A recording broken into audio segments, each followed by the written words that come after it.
On our tutorial of distribution journals, today we will learn how to cancel your subscription of Disney Plus.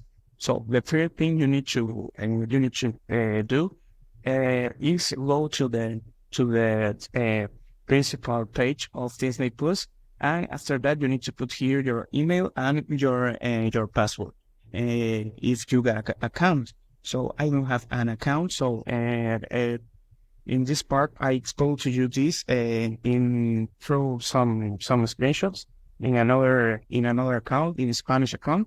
So, and if you start your account, if you open your account, the first thing you need to know is go to the superior right corner in the part of your profile.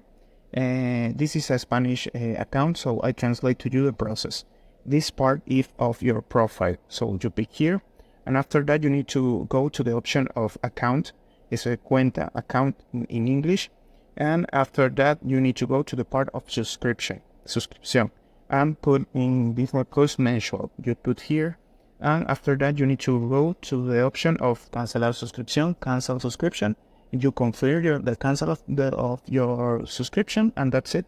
You cancel the subscription of Disney Plus. So this is the process. I hope this tutorial was helpful for you. Follow us for more content like this.